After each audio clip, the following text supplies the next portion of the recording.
Roll the corn. We know the truth now. Peace to my beautiful people from this beautiful land. I love you, and I'm in love with you.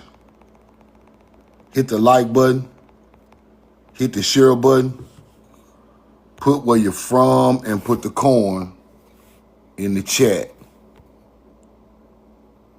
Put where you're from and put the corn in the chat. We know the truth now.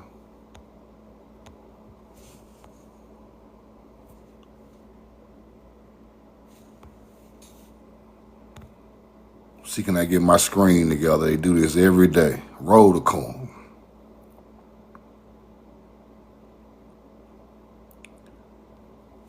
Let me see.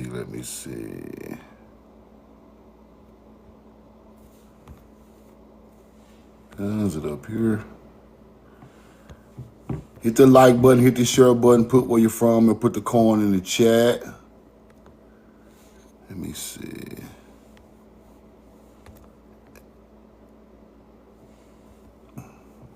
Roll the corn.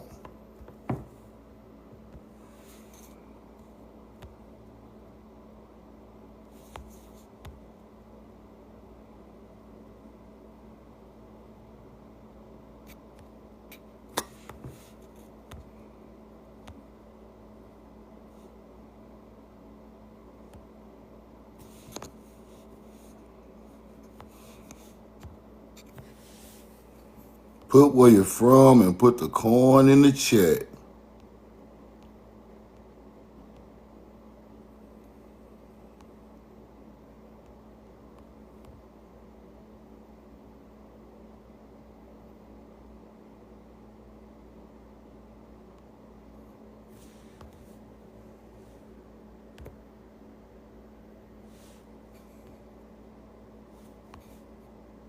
Let me see.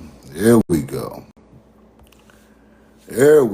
Put where you're from and put the corn in the chat. Share the live. Buffalo, New York. Birmingham. Trina White. Love you, and I'm in love with you.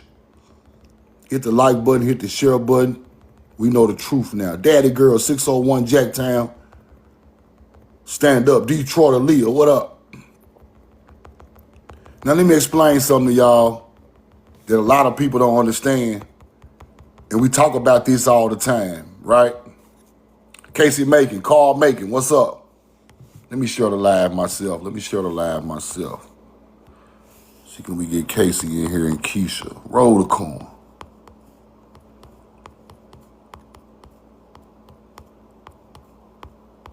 Roll the corn.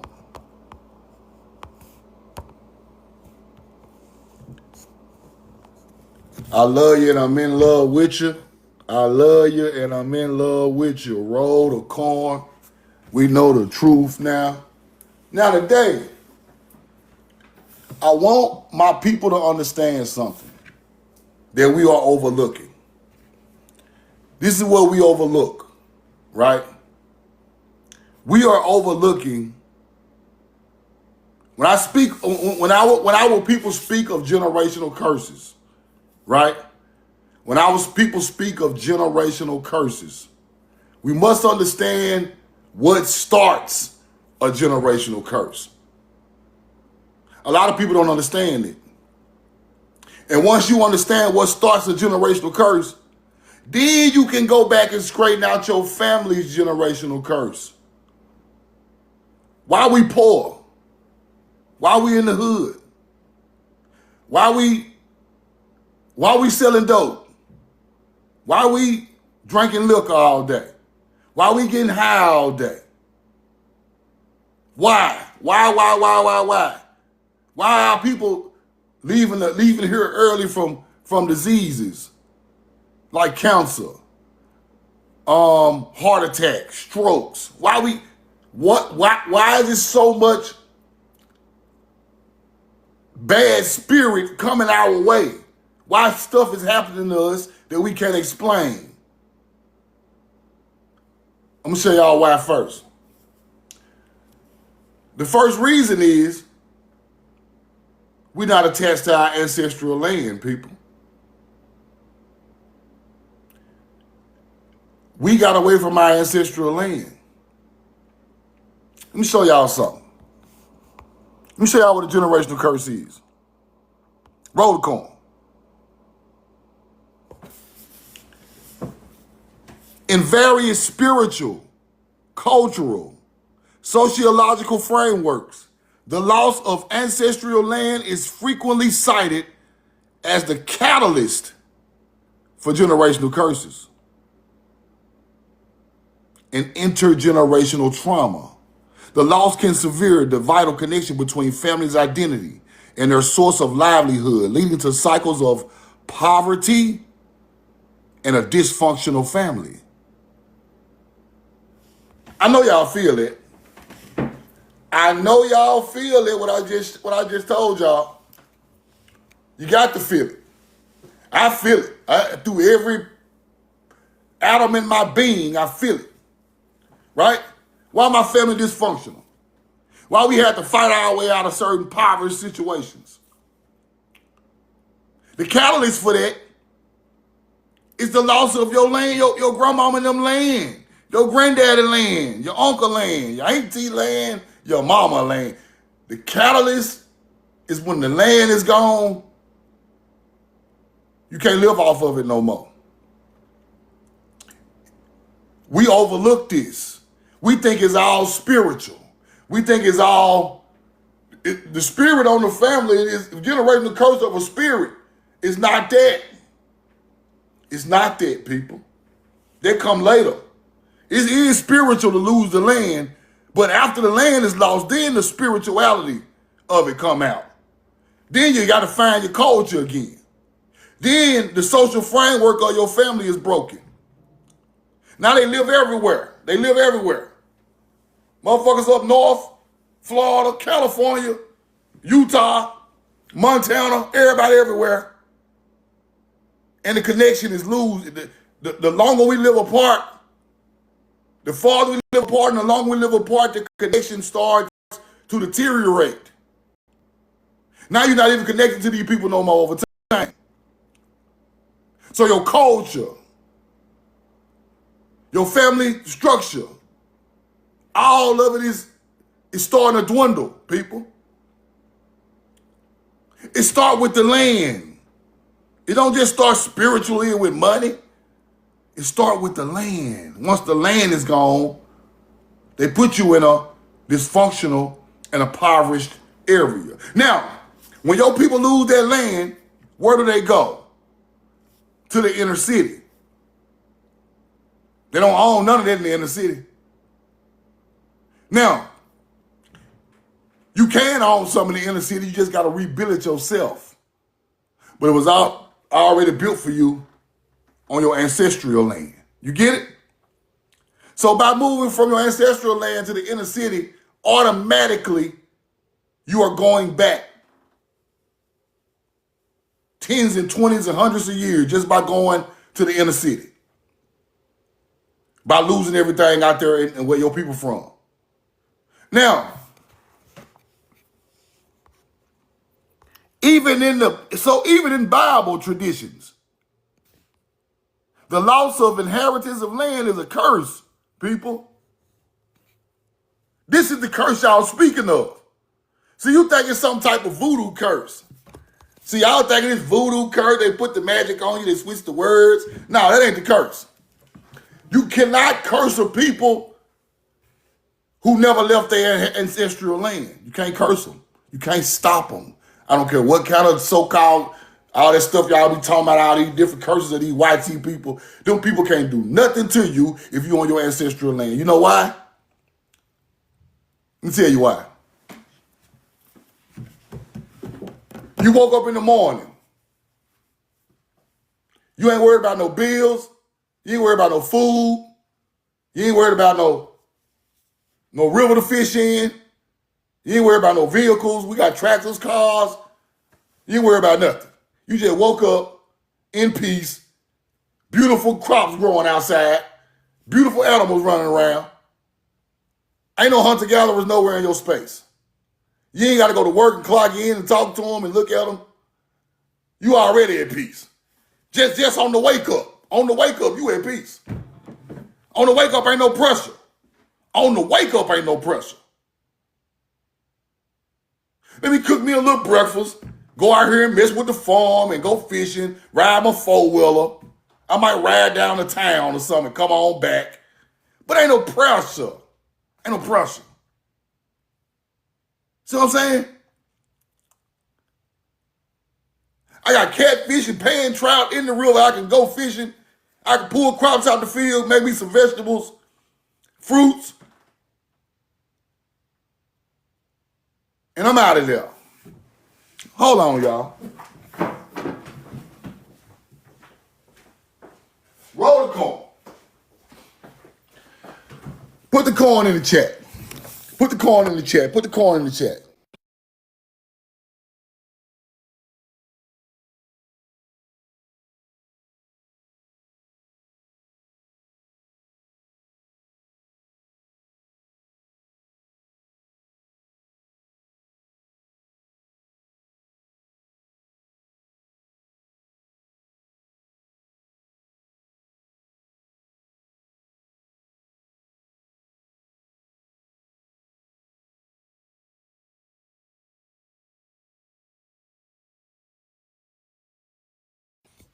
Put the corn in the chat. Put the corn in the chat. Put the corn in the chat. Put the corn in the chat.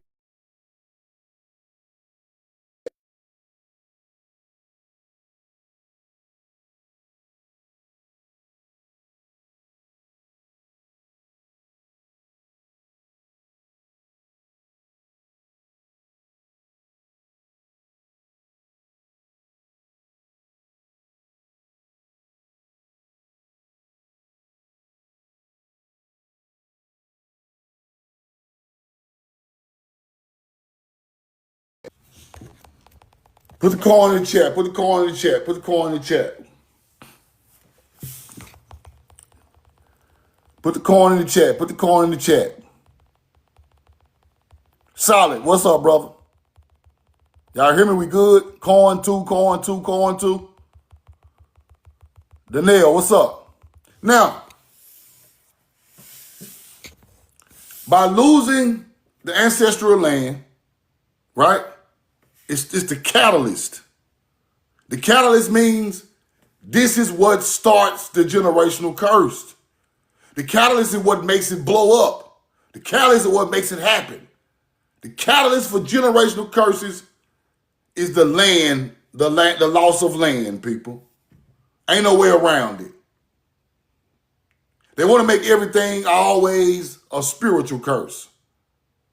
No. You are spiritually connected to your ancestral land. You get it? Roll the corn. Now,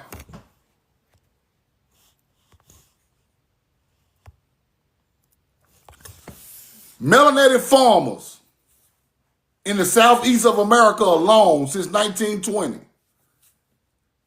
lost $326 billion in lost wealth. Tax sales, back tax sales on the land, heirs property issues, predatory teachings of hunter-gatherers to take the land. $326 billion. Look at your people in the field. Now, everybody asking where the money at. Truth now, where the money at? Why we ain't got no bunch of money? Why my whole family struggling and scribing every week to pay the bills? Why my whole family in the hood, they on drugs, they getting drunk and they giving up? Because they put a generational curse on us so powerful by taking our land that it's hard to dig out of it, people. And I'm not saying it's impossible. I'm not saying it's impossible. But it's hard. I keep it real on Truth Now channel. Everybody running around like they just got it. But that curse of our land getting took got us still living a certain type of way hundreds, 100 or 2 years later. Facts. Now, this is why the inheritance of your ancient ancestral land is so important, people.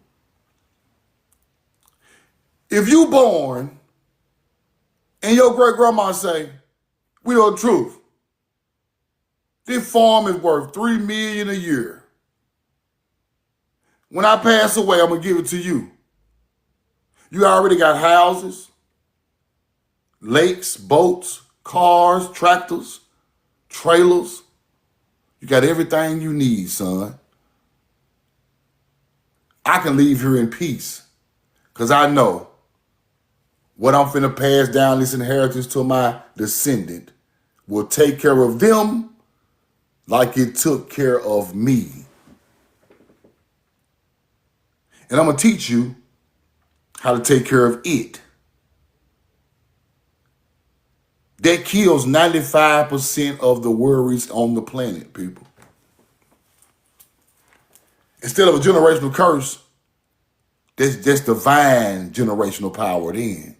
Now, instead of it being a curse, because the same thing will make you laugh or make you cry. If they give it to you, you're going to smile and laugh. But if you lose it, you're going to cry. Now, you put a generational curse on all of these people, these melanated people, and you stick them right in the inner city. Jackson, Mobile, Montgomery, New Orleans, Baton Rouge, Little Rock, Memphis, Mobile, Alabama, Atlanta, Georgia, Augusta, Georgia, Savannah, Georgia, Miami, Tallahassee, Charleston, South Carolina, Raleigh, North Carolina, Newport News, Virginia, Detroit, St. Louis. And you run them all to these inner cities where you own all the businesses and you already own all the property. Now, you stick all us there with these generational curses, all on top of each other in the hood. He go to liquor store. He go to drugs. Push the guns in there. Push lower education in there. Don't give them no books and don't give them no good high schools, middle school. Just push them in there. Heavy police presence. Heavy police presence in these areas. You send the indigenous police over there and you ride them till you can't ride them no more. You make their taxes higher than the country town where their grandmama left from. Your grandma was paying $12 for a tag on her new car. You paying $1,200 for a tag on your new car in the same state she was in.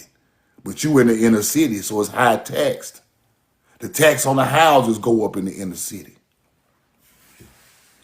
It's all made to put pressure on our people. You get it?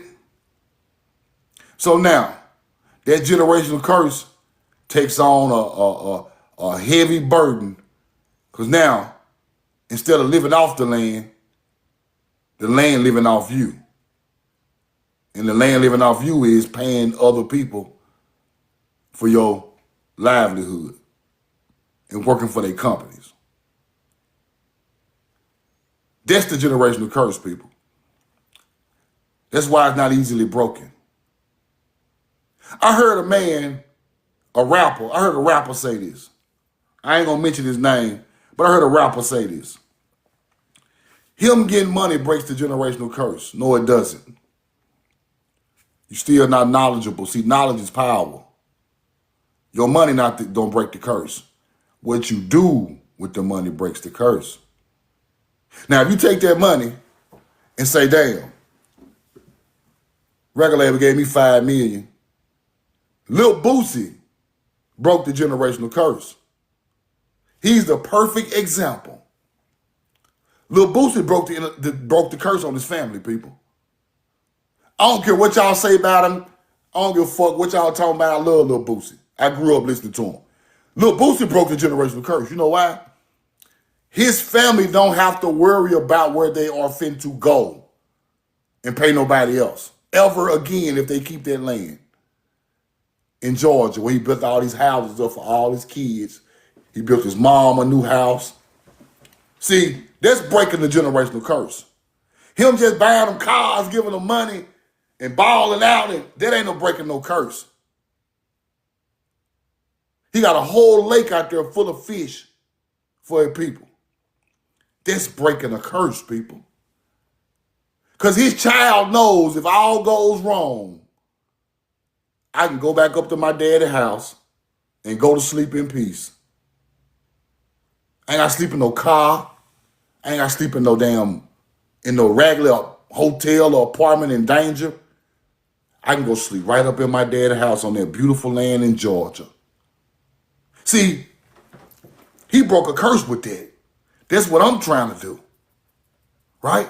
Because what he done really showed us how to get our generational power back. All the needs are met on that land. Your children can go there and think properly and come up with another great idea and work their idea, because the pressure of them living in this hard world is not over their head. You get it? Your mama gets old, she ain't got to get forced to no nursing home or forced to no place she don't want to be. She can leave here with her family in peace on their own land. That is very important, people. You live longer when you don't have that type of pressure on you.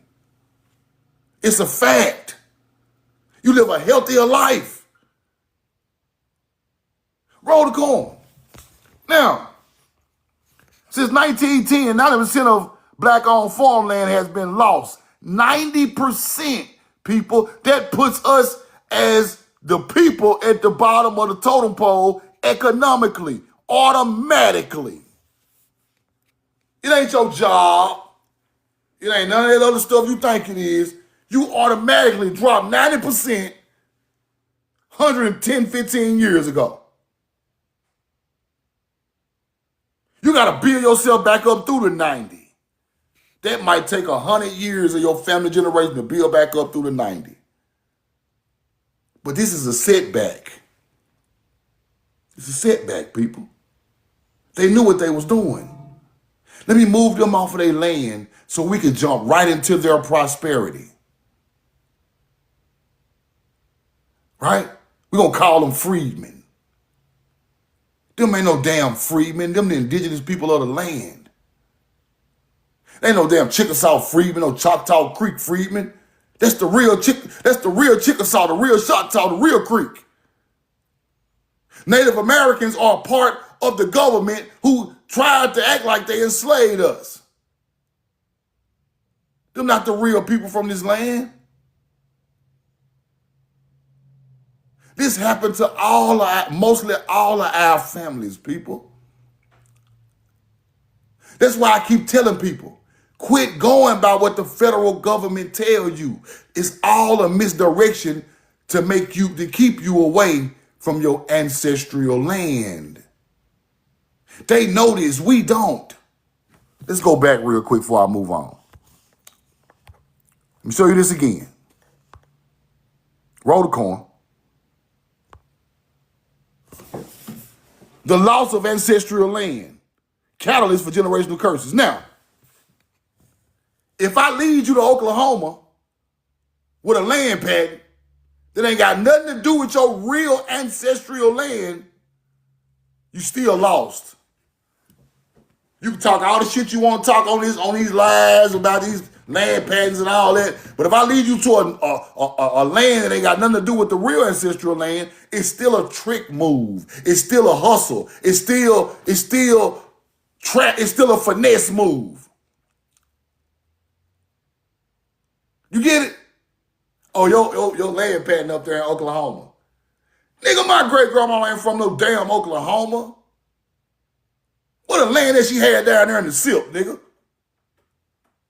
What a land in Alabama, Georgia, Florida she had. Carolina, Arkansas. Where is it? That Oklahoma shit ain't not my ancestral land.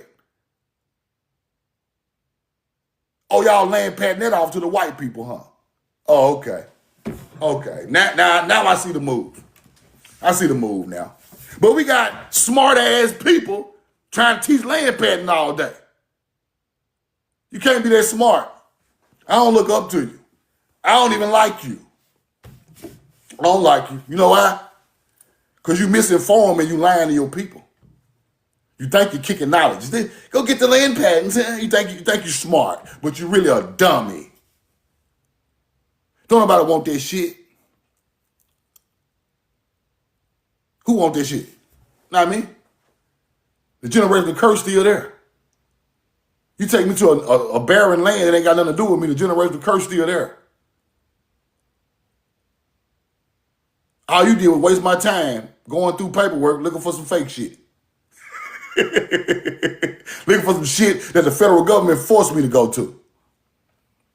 Ain't my ancestral land. I'm not spiritually, culturally connected to that land. So that causes trauma in the family, trauma in your heart, trauma in the way you feel, trauma that makes you feel lost, like you don't even know where the hell you from or where you're going or where you're coming. They feel that trauma with an African teaching. Oh, you don't know where you from, nigga? Oh, you from West Africa. You ain't got no ancestral land, don't it? I know you don't, because we took it a long time ago. Nigga, you are African. See, that's the move. It's all in the fadeaway. You bump, shimmy, fade away. It's all in the move. You take the ancestral land, move them to land that don't got nothing to do with them, then you tell them you from Africa.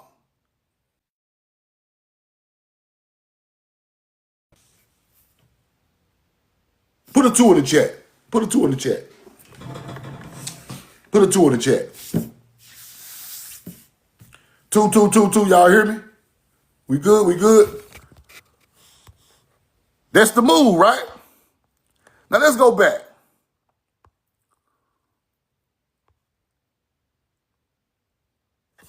Losing land forces families into the dependency on external, often exploitative systems, leading to persistent poverty. No matter what you do, the system already set up. Come on over here. We got you off your land. Come on over here to this exploit, so we can exploit your ass. Come on. You ain't got nowhere else to go. Come on to the exploit system. Come on in the city. We got you. You see the move? This shit is not a game, y'all. It's set up for like this, right? It's set up like this. Increased rates of substance abuse and mental health struggles. Shit driving motherfuckers crazy. Mental health struggle, driving niggas crazy. Bills on trying to live and get the kids together, just driving folk crazy. Yeah. Shit just turn us to lunatics. People just snapping out, just giving up. See, we always knew this stuff, but like when I'm talking about it and you can see it better now, right? You can see it better. You can see it. Let's keep going. Roll the corn. Let's keep going back.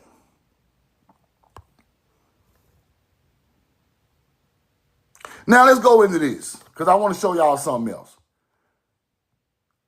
I want y'all to learn that generational curse part. Now let's go here. Let's go here. Sumerians did make crop offerings during the harvest season.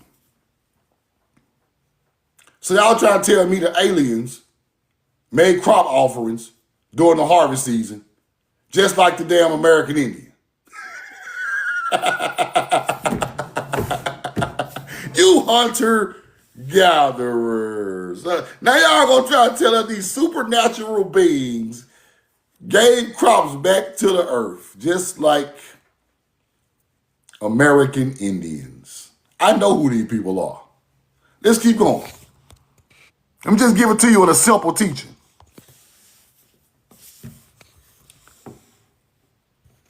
Goddess of Earth, offering, key, Mother Earth Goddess.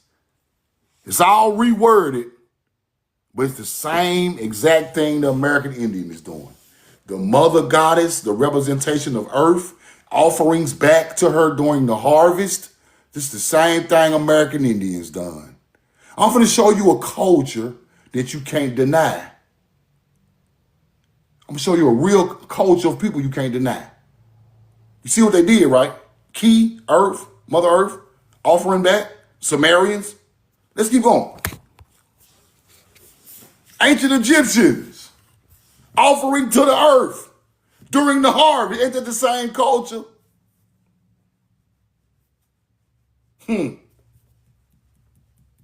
you feel me? Now, why in the hell American Indians, Egyptians, and Sumerians doing the same damn thing?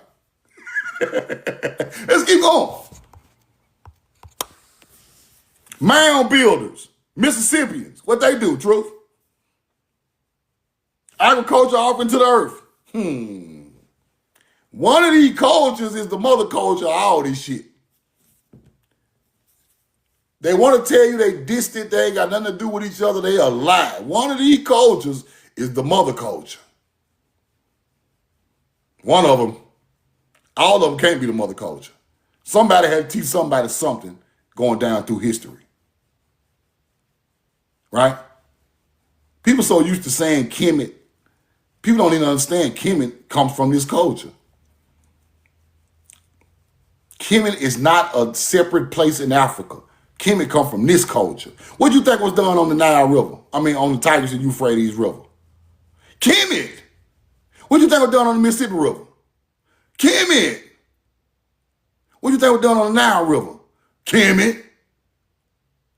Kermit the Frog, Kent. Just because it's on the Nile don't make it special. It was done on all the great rivers. So therefore, you try to call it Kemet like it's African or like it's Nile River teaching. That's foolishness. Because we got Kemet on the Mississippi River, older than the Nile. We got 12,000-year-old black soil on the Mississippi River. Egypt wasn't even thought of. See, you don't want to see the real Kemet, nigga.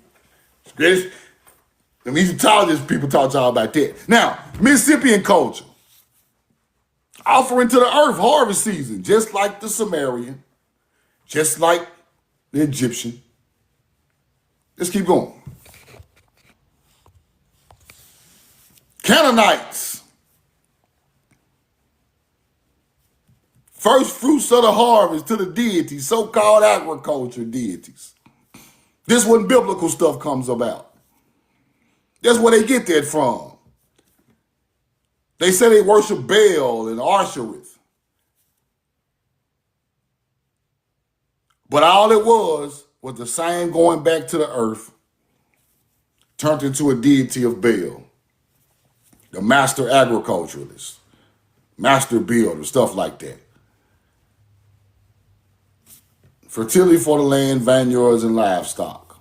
Same stuff. Let's keep going. Ancient Israel.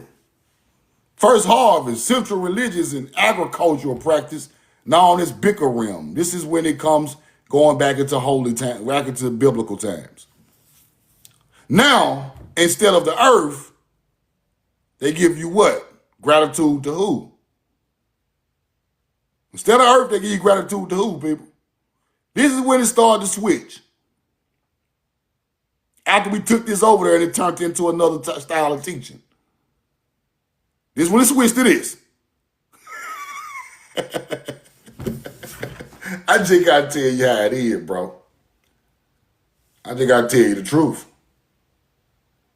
It went from key, earth, mother goddess, earth, to God, Jesus. You get it? Do you understand it? Now the offering. Farmers will mark the first ripening fruit of the fields. Grapes, figs, pomegranates, olives. Shit we brung over there. We brung grapes, figs, and pomegranates over there. Later bring them to a decorated basket to the temple. Right? Offering began around the festival, week's harvest. That's where you get the harvest is still in the teaching. Still there. It ain't going nowhere. The harvest ain't going nowhere. The harvest is the basis for this teaching anyway. It can't never go nowhere. They can try to hide it all they want. It's right there. Let's keep going. The Southeastern Indians, Choctaw, Chickasaw, Yuchi, give thanks for the harvest, fruits of corn harvest to the Creator and to the earth as a sign of gratitude. This is the original way it was done. That's why they call these people some type of Hebrews. Now you get it? Now you get it now? Don't just say they just called them Hebrews, Trail Tribe. They were doing the ancient things that go along with the teaching. That's why people called them that when the people came over here. Their ways and traditions was already linked to the ways and traditions y'all learned in the Bible in Europe and Africa. But you're trying to figure out how they know it all. How do they know it all? And they never read no books, no Bibles or nothing. They're doing the rights to nature. Other people are doing rights to God. But what's the connection, Truth? I'm going to tell y'all when I get through running through these receipts.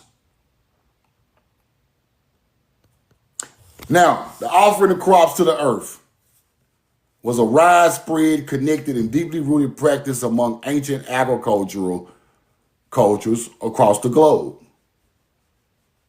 They try to say they're not direct descendants of each other, but they connected somewhere. That's a lie. That's a lie. Ain't nowhere in the hell in 6 or 7, 8,000 BC, 9,000 BC, it's 4 or 5 different cultures doing this around the world. That's a lie. Ain't no way.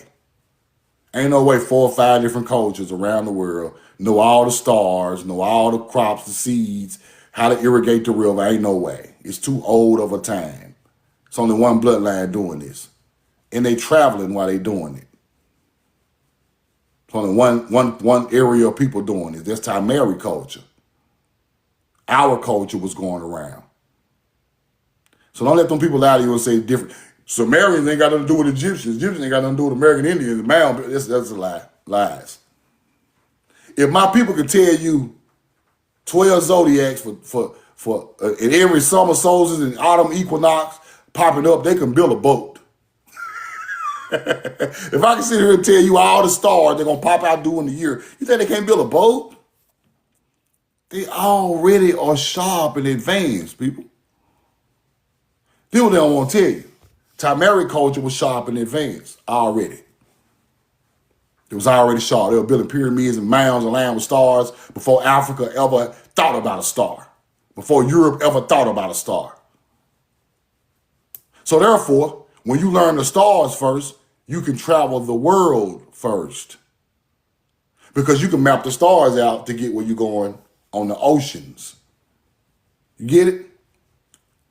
Africa is not a seafaring country. Europe is not a seafaring country until later in history. We are the only seafarers in ancient BC time. 5,000 BC going backwards, up to 6, 7, 8, 9. We the only people on the waters. They can stop lying. They can stop it. Ain't no ancient African 5,000 BC on no water in no boat. I put my head in a meat grinder if that ain't true. Them people is not seafarers in ancient time. So when we talk about the Sidonian or the Phoenician or the Cretan or the first Egyptian coming on boats, where they coming from? Over here. Because all of them are agriculture people. Now, it is entirely possible and historically common for one culture to teach other cultures agriculture rituals alongside the practical techniques of farming. The process is often part of the broader cultural exchange. It takes place through trade, migration, conquest, and some type of religious conversion. Now, it's entirely possible to teach people farming and the rituals of the farming. What's the first thing that pop up? Trade. Takes place through trade. What was our people setting up with the mound system over here before they left here? Put in the chat. Who the first people on the earth y'all see doing trade? What you think the mound for? We were trading at ancient mound sites in America before everybody else in the world was trading. We were making pilgrimages to the mound sites, meeting up with our cousins and uncles and whoever else in the bloodline live on these areas by these mounds, and we traded. We traded. That's why Michigan copper is down there in Florida. Florida shells up there in Michigan. Mexico mica on the Mississippi River. Crab leg from Louisiana up there in St. Louis. Nigga, we trading. Because in the mounds, different things from different sides of the country. All buried in the mounds. We got Atlantic Coast, Carolina stuff in the mound. We got Mississippi stuff in the mound, Florida shells, mica, copper from the Great Lakes. All this shoved in one mound in Alabama. So that automatically lets you know we are ancient traders. So trade fueled us moving around and teaching people, right? Now, when they speak of the so-called Phoenician or Sidonian Hebrew, he's a trader, people. He's just the same way y'all are ultimate hustlers today, the same way y'all melanated people, women and men are ultimate hustlers. Y'all selling hair, y'all doing taxes. You got tire businesses. Same way you hustle today, they hustled hard long time ago. So they started with trade at the mounds, and then they come into shipbuilding. Now you hear about the trade of the Mediterranean Sea. You get it? Now, these old cathedrals and stuff like that are ancient trade centers for storage, people. Now let's go look at the Sidonian Phoenician. Now you know your culture. You are the seafaring trading people. You got blue clothes. You got blue clothes made from blue dye. That's indigo, people. That's Indian. You got purple dye worn by the chiefs, which is royalty. We created purple dye from shells on the Gulf of Mexico and the Atlantic coast. We created that. Purple dye is Hebrew, people, if you don't know it. They come from here. Now, Sidonian Phoenician. And we all know these folks spoke Hebrew, so we ain't got to talk about that. Set up trade centers all around the world. First people to do it.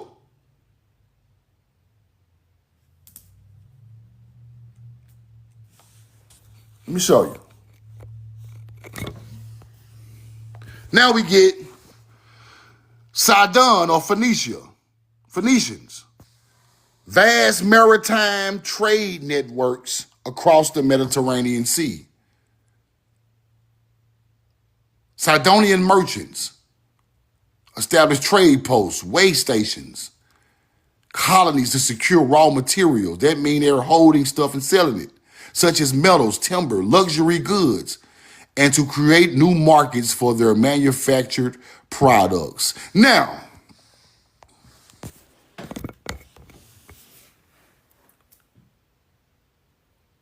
trade centers, ancient trade centers, set up by our people. Because the stuff they selling ain't got nothing to do with Africa and Europe. They are selling purple dye, blue clove, blue dye, pomegranates, corn and lemons, exotic goods in ancient times. Do you get it? So the same way we traded at the mounds, we evolved more and took off on boats and traded across the lands, all across the world. This is where we meet these other barbarous cultures. This is where we meet the barbarous cultures, by trading with them. Berbers, Amazigh, Mongolians, all these different bloodlines of hunter-gatherers. So we reign and take over and set up all of these beautiful stores and buildings and build them and put all our product in there, put agriculture fields all in these people area, and we put up their city the same way we built up Timeri. And we started to mix with them, and then here come the trouble. Here come trouble. You know trouble coming, right? When you're sitting there doing good, you know trouble coming from an outsider. You already know that, right? You're sitting there with your big, beautiful business in America, and some outsiders don't like it. Here they come. They're ready to try to tear your business down. Same thing happened over there. You get to talking to your neighbors, and you intertwine with them, and now they talking about your bad and lying on your business, and here come the bullshit. Right? Big Uchi Indian, calm down, big dog. It's too much trying to kick knowledge in the chat. Calm down. It's cool, bro. We gonna chill out. Now, as you can see, of people that are traders,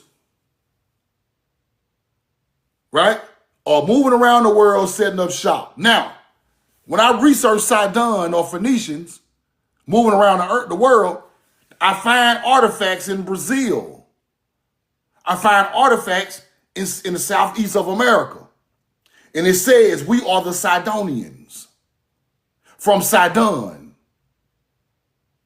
We traveled around these other continents setting up trade centers.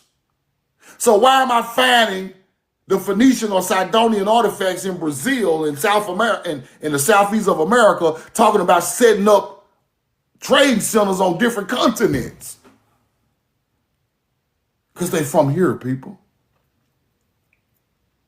And like I gotta tell you, I gotta tell you this, right? It's a Semitic language they are speaking, people, connected to Paleo Hebrew. Now, when I found the most ancient Sidon in the world, because they said they're from Sidon, it's in the Mississippi Delta. I promise you. It's in the Mississippi Delta. That's the most oldest Sidon I found on the planet. So, I'm starting to get a lot of connections to the Mississippi Delta for these ancient cultures that done great things around the world.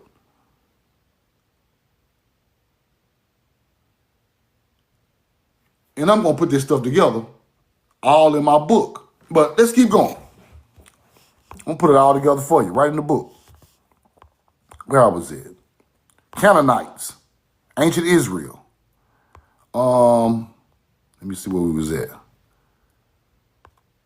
Let me see.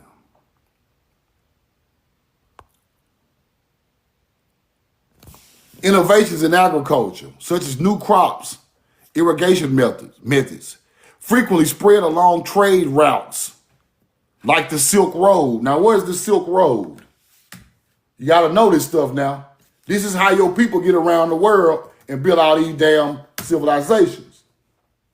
The Silk Road is a maritime trade route connecting China to the Far East with the Mediterranean, Middle East, and Europe. The Silk Road is a road all the way from the Mediterranean through the Middle East and Europe to connect China and the Far East. So now you're starting to see a culture coming down the Silk Road, bringing them their teachings in agriculture with them.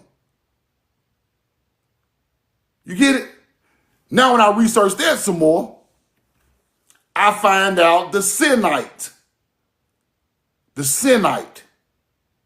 who is a bloodline from Canaanites, are the original Chinese people. Fire. Let me go back. Let's go back. Like I just showed y'all, the Canaanites are some of these people. Right there. Now, you look at the beginning of China on Silk Road. Silk Road. Let's go back to Silk Road.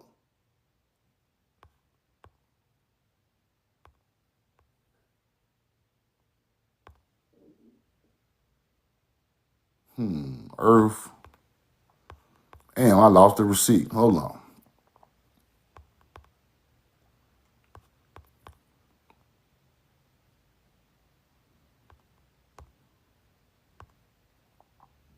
Here we go. Frequently spread along trade routes like the Silk Road. Now, Silk Road association with China. The people who came through Silk Road are the ancestors of the Chinese. Ancient network trade routes, right? China's Han Dynasty, connecting China to the Mediterranean Sea. I told y'all our people hit the Mediterranean Sea, and then you find out the roads. So Chinese silk, tea, paper, gunpowder, Western horses, glassware, and spices came down through Silk Road later in history. But what went through Silk Road the first time? The Canaanites are the people who hit the area. So now,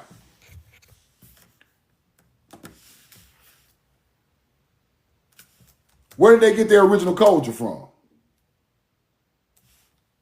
Let me show you. Right down Silk Road. Sinites were descendants of Shin, a son of Canaan, right? Sinites, land of Sinim. The Sinites, Table of Nations, descendants, they said, try to say descendants of, but they are descendants of Canaanites. That's what I want you to see. So Sinite became China, right? Sinite or Sinai, Greek, and Sino, prefix used to describe China. See it? Now the first people down Silk Road to the Far East that build these Chinese, melanated Chinese looking, really they Sinites. They're not even Chinese. The first people were Sinites, coming from a agriculture people from Canaanites. Fact. There you go right there. Son of Canaan, right there. Agriculture people, Sinites. Sinite became Shinite, which became China. Now, down Silk Road, coming from the Mediterranean area. So when you put real history together, you start to understand, it started to make sense. It started to be like, okay, these are the first melanated, browns, copper-colored people, the Sinites, who start their Chinese culture. Nissan, Subaru, all that shit. All that stuff come from the spring equinox. So now, you understand, Canaanite tribes settled in the Middle East. Then that same Sinite moved east to East Asia. Let me show y'all that before I move on, because y'all don't think I'm bullshitting. Canaanite tribes settled in the Middle East, moved east toward East Asia. They became Sino. China. This is how melanated people connected to Tamari. You hit the Mediterranean, you live in the Middle East, and you keep migrating. So they don't want to teach you that. They want you to just think these cultures are just popping up on their own, already civilized. That's why corn and sunflowers are on ancient Chinese and Japanese and Buddhist temples. Corn and sunflowers all over these people's temples. Them are American crops, people. You get it? Buddha is sending positive energy to the agriculture field. Buddha is not out there trying to be cute doing yoga. Buddha out there trying to send positive energy to the crops, the dirt, the wind. He want a good harvest. Buddha meditating with the plants for a good harvest. He ain't even studying himself like that. He ain't trying to clear his mind.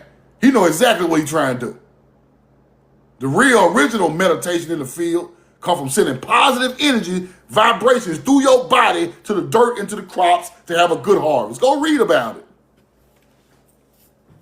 They try to separate all this stuff, but it's the same thing. It's just different little parts and pieces to it that you got to know to put the whole picture together, right? Let's go back over here. Roll the corn.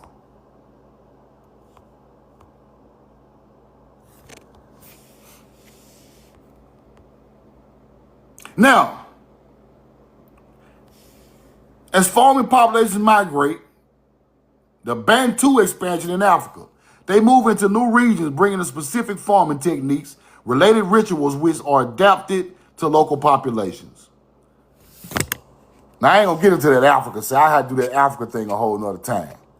Now, agriculture, 12,000 years ago, was the turning point that allowed humans to settle, create surplus food, and consequently, wealth.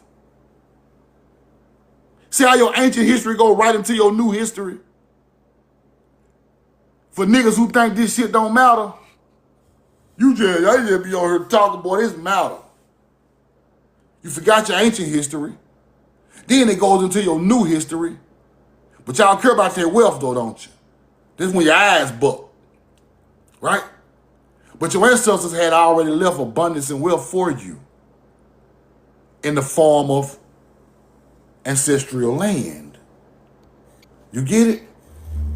So think about this. In America was untouched. Now, we fought a couple Native American tribes, but that ain't worth a damn. We kicked their ass. We kicked Native Americans' ass. They would come across Mississippi River, we were kicking their ass right back over the river. Don't even worry about them. Some of them came in peace and they settled. We let them sit there. It was cool. Some of them got their ass kicked and ran back to the west. I just want y'all to know that. But the thing is, we were living in paradise with agricultural wealth all the way until the Spanish came to the southeast, people. Think about that. Through all these hundreds and thousands of years, we were living over there on that land. We might have had a problem with each other, but all of that was settled over time. All that was settled over time, and we found our tribal land and we worked it. Put a 2 in the chat. My phone ringing. Put a 2 in the chat. Put a 2 in the chat. Put a 2 in the chat. Y'all hear me? Give me a 2. Give me a 2.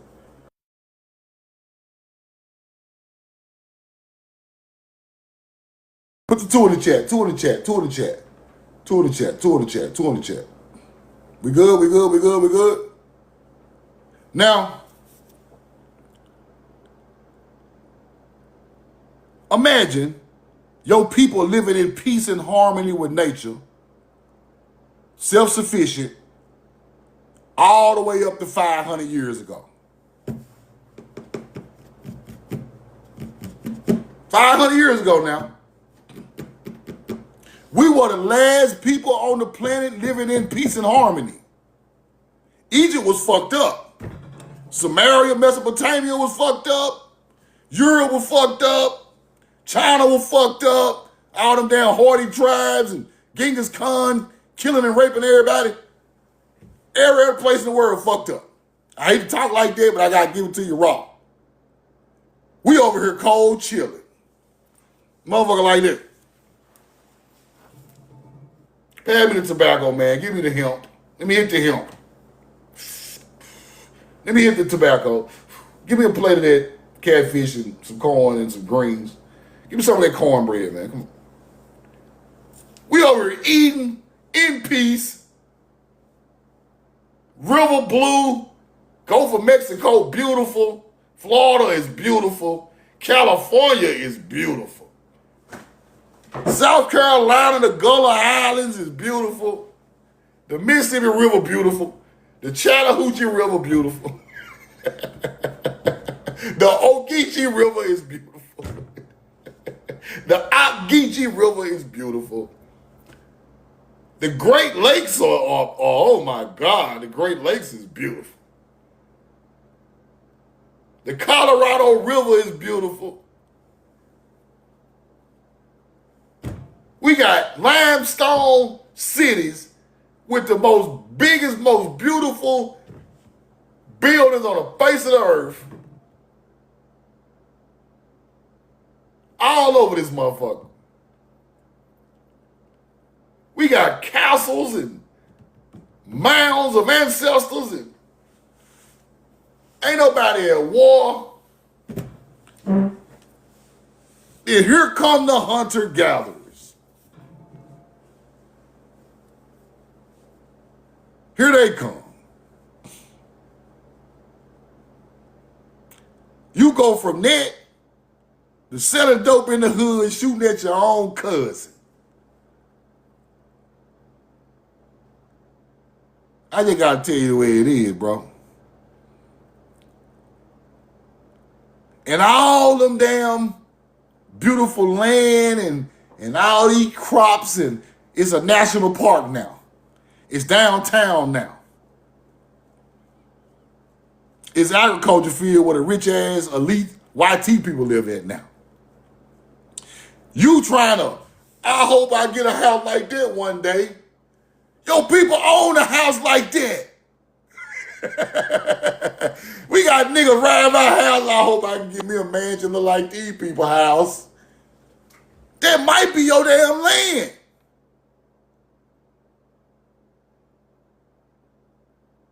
Come on, man. Them people wanted to get a house like your people had. They done flipped the whole script.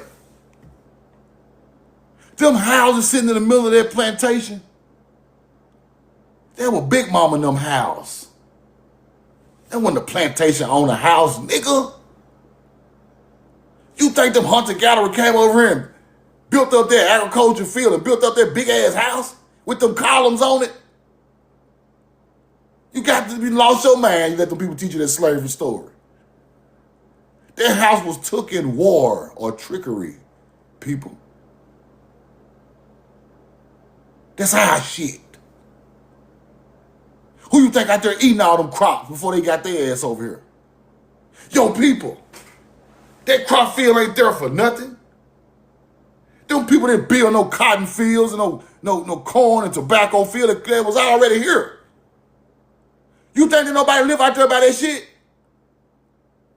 You got to be a psychopath if you think that nobody live out there by that beautiful farm out there.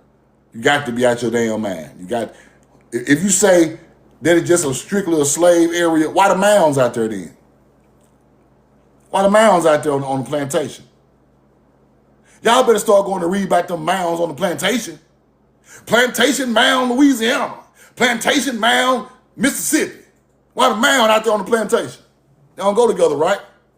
Why the Africans out there on the Indian mound? That don't make no fucking sense. The Indians on the Indian mounds on the plantation working as You got enslaved on your own land. You're a prisoner of war. You're a prisoner of war. That's what happened. Man, I saw a video on YouTube. I'm gonna go back and find it. They had emancipated and let the so-called slaves go. It was a man still out there working the field, bro. The man said, bro, we let you go, bro. Why you ain't leave yet? He said, man, my ancient ancestors buried over here in that mound. My mama done buried in the tombstone right by the mound. Just like my great-grandmama land was set up. Man, I ain't going nowhere, bro. I wasn't here to help y'all ass. Hunter-gatherers, I was here because my people buried right there. See, a lot of people know their real history. They just told you there was some old hateful plantation land and it wasn't worth a damn. There was somebody else's land before they got it, people. That man said, I'm going to work this field till I die. I don't care who owned it, what kind of slavery going on. I don't care what the government talking about. I'm connected to the land. I ain't even studying what y'all crackers talking about. He said, okay, cool, man. Keep working the field. Do you understand the story I'm trying to tell you? That man connected to that land. He don't care nothing about what them other people got going on, bro. He there because he know his ancestors worked there. Before any type of colonizing went on. Them people will leave and come back. I even saw stories of people leaving and getting kicked off of there.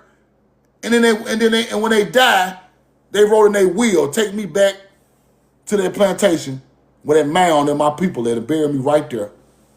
I might have went up north, but when I die, I'm coming right back down there to Alabama, Mississippi. Put me right back there where them people at. Because that's where the fuck I come from. See, we knew where we came from then. No matter what happened on the land, we knew where we came from. We don't care about no Confederate army and no slave owners. We don't care nothing about that. We knew where we came from. It's hard to leave your ancestral land once you are been there for thousands of years, people. No matter what type of new entity come about, it's still hard to leave it. Do you get it? Some of them people are like, bro, take me right back down there and bury me right on that plantation. Because I know what that plantation was. Not what they told me it was. I knew what it was before they ass ever got here. Now look at the Mississippi Delta. Fields on cities of agriculture. I'm talking about from all the way from the Delta to the bottom, the middle of Mississippi, all the way to the Mississippi River. Crop fields. Who you think lived out there? Them crop fields rolled up did not grow themselves. They ain't grow themselves. A lot of y'all bloodlines come from right out of there. Even the damn Phoenicians said their bloodline come from out of there.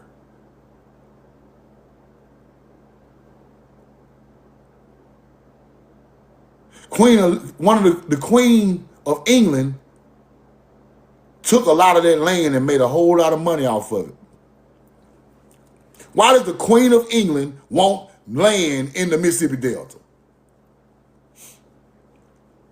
Ask yourself that. Because she know where these people come from. She know where the agriculture, it might have been Elizabeth. It's one of them motherfuckers. They know where the agriculture people come from. So once you know the history of a people, you go back and you get to the base core or the beginning of them people. They got all that land in the Delta and worked it and let melanated people work it for them. And made millions.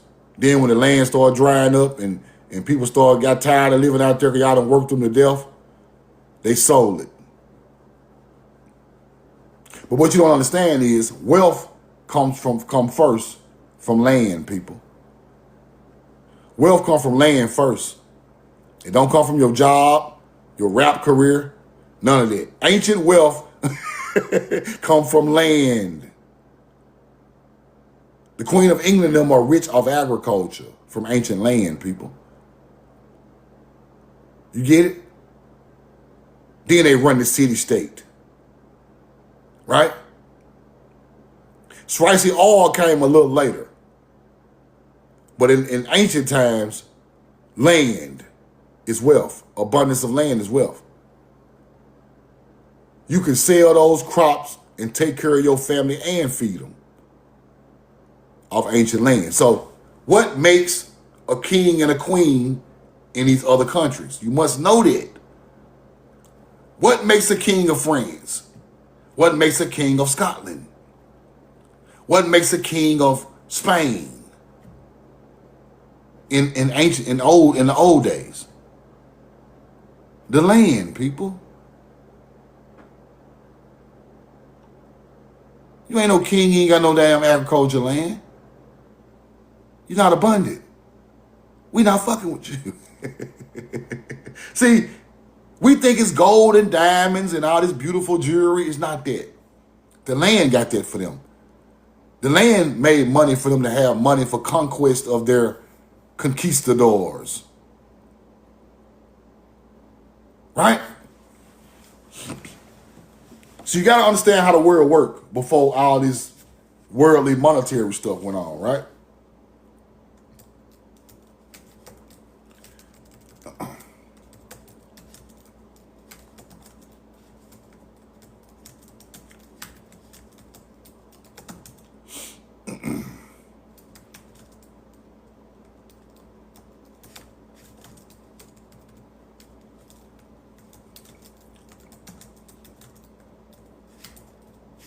Let me show y'all something before I move on.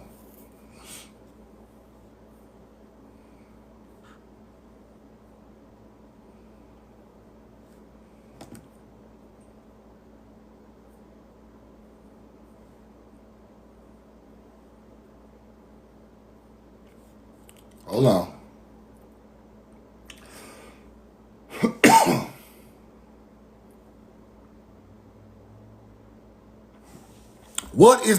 What's making them all this money, y'all? See, y'all just think it's just bullshit, right? What made them all that money back in the old days?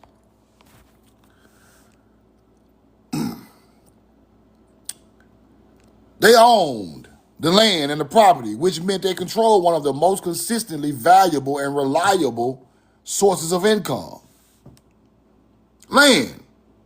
Intergenerational wealth. See, we think generational wealth just getting some money and no. Intergenerational wealth comes from passing down of the land and passing down of the wealth. You get it? So to have a generational curse of wealth, you first must lose your land. That's why these people will go to war about these lands. Let's go back. Let's go look at it.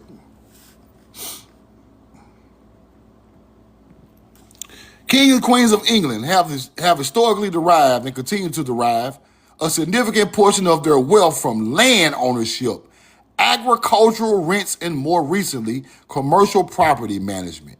While modern monarchs surrender the revenues of the vast crown estates to the governmental exchange in exchange for fixed grant, they retain personal income from private land trusts known as the Duchess of Lancaster or the Cornwall. The Cornwall? Now, I taught y'all this before. Our ancient culture built the Cornwall over there. Now they own it. Now they rich on a foreign land because ain't that many farms over there back in the ancient times. So they people fought and got their Cornwall. Now they are the kings and queens of England. Research it that way, you'll find the truth. Because ain't no corn over there neither. See, that's a whole nother lecture. I ain't gonna get into that. But you see what I'm talking about, right? You see it? So all this stuff go together, right? Generational curses, intergenerational wealth, with the land. We are the ancient culture that own all the land.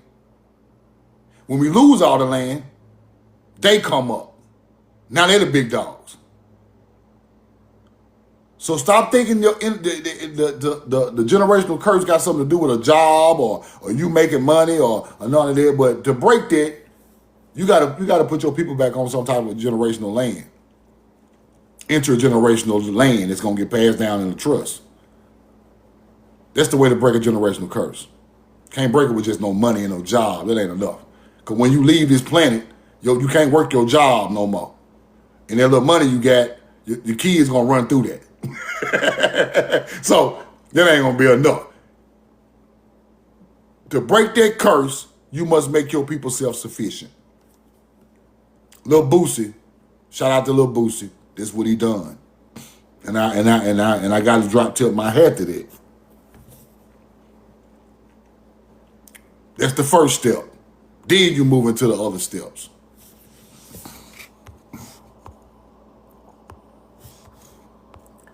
And I've been studying this also, y'all.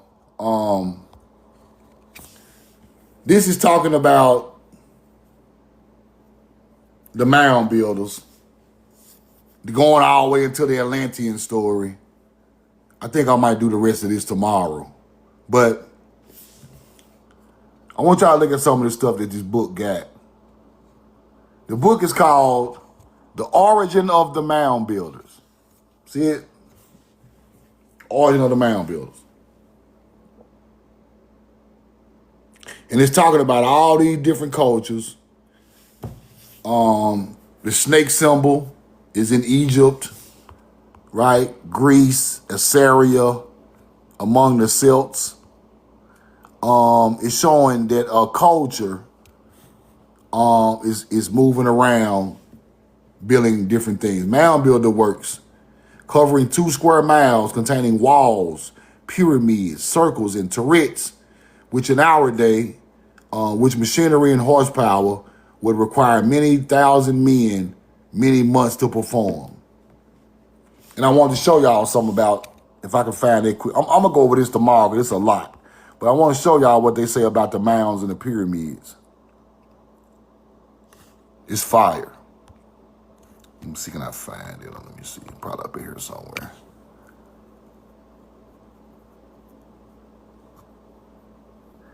It's going to literally tell you that it evolved from mounds to pyramids. Like I told you.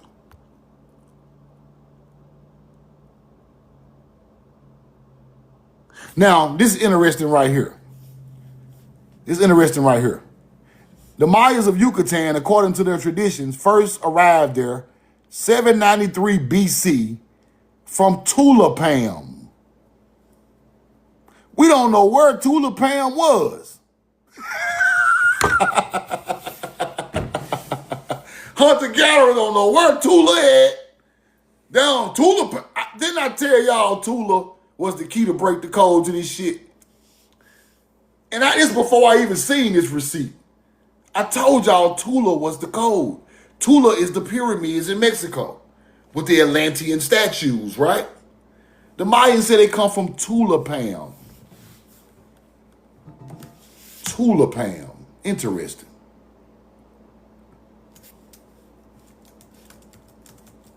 Now I'm doing this live because this is how I research stuff, right?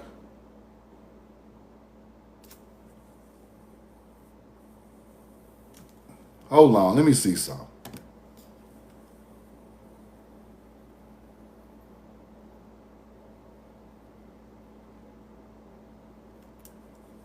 Now, Pam, P-A-A-M in Hebrew means time, instant, step, Pa'am. So Tulapam got to have something to do with some type of time, ancient time type thing. Let me do some more research on that real quick. This is how you break this stuff down. P-A-apostrophe A-M in Hebrew. In Paleo Hebrew. That's how you gotta look it up. So it says a stroke, a step, repeated beat or footfall. Built historical meant mouth. It is built from letters that historically meant mouth. And a yin and mem, often used to describe steps, an anvil strike, or a time. Let me show y'all what I'm talking about.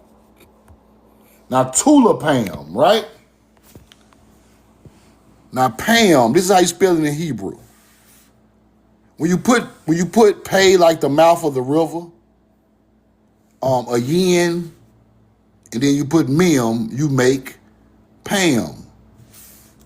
Let's see, can I get an image of that? Let's go back down. Hold on.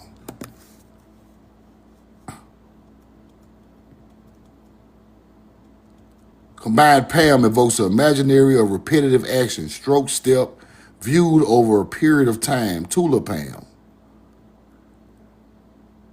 So tulipam got something. So Pam got something to do with the mouth. The mouth got to be like the river. The mouth of the river. P-E, mouth. A yin, all seeing eye, mem, water. Tulipam. Now, let's go back to the receipt.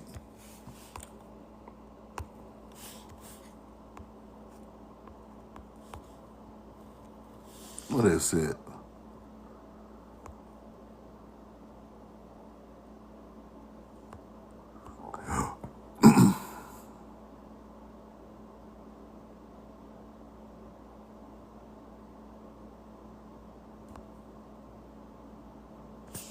Tulipam. We don't know where Tulipam was at. Now, Yucatan today speak the exact similar language spoken by the extinct Aborigines of Cuba, Haiti, Jamaica, when the Spanish first arrived. So the first people of Cuba, Haiti, and Jamaica are speaking the same ancient language as the people of the Yucatan, South America. It wasn't no goddamn Creole. Wasn't Creole, big dog. The real ancestors come from South America. They speak in some form of Paleo-Hebrew. Now, they can stop that other shit. Now, tulipam.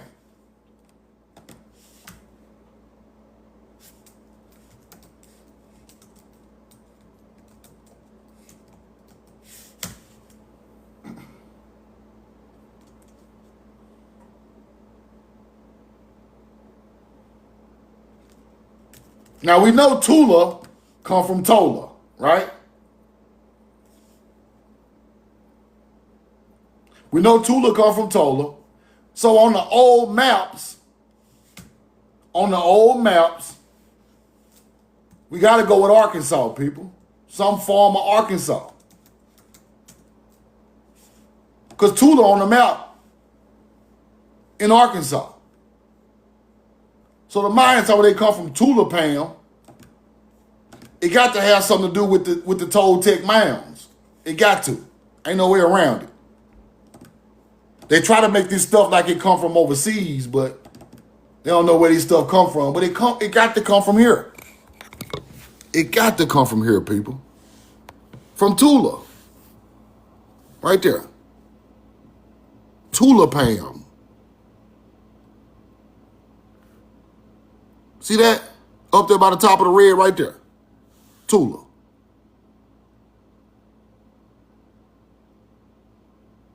This from the 1500s, bro. Dale. This the map that Soto took when he was going through people's villages. Tula. Now, we all know mounds are right there, right? Now, hold on. I just showed y'all the Mississippian artifacts with the Maya numbers on it, bro. They telling you their bloodline come from the Mississippi River, bro. Okay. Tula is Plume Bayou Mounds, right? Plume Bayou Mounds. See, you just got to know general location, right? We all know the Toltec Mounds or the Plume Bayou Mounds. I showed y'all that the other day with the pottery of the people. Let me go back and show y'all something before I show you this. Toltec plume bait. Here you go right here. Toltec plume bait found in a mound looking just like Mayans in Arkansas. Toltec mounds are in Arkansas. They renamed them to the Plume Bayou Mounds. Look at the artifact. Mayan glyph, melanated people, copper. Now, Mayans talking about they came to Mexico in BC, in 800 BC. Where the fuck they coming from? Tula, Pam. Only other Tula I know is in Arkansas. Now, Plume Bayou Mounds. That's the Toltec mounds. That's the Tula mounds on the old map, right? So you got to put this shit together. Plume Bayou Mounds. Let's go look and see something.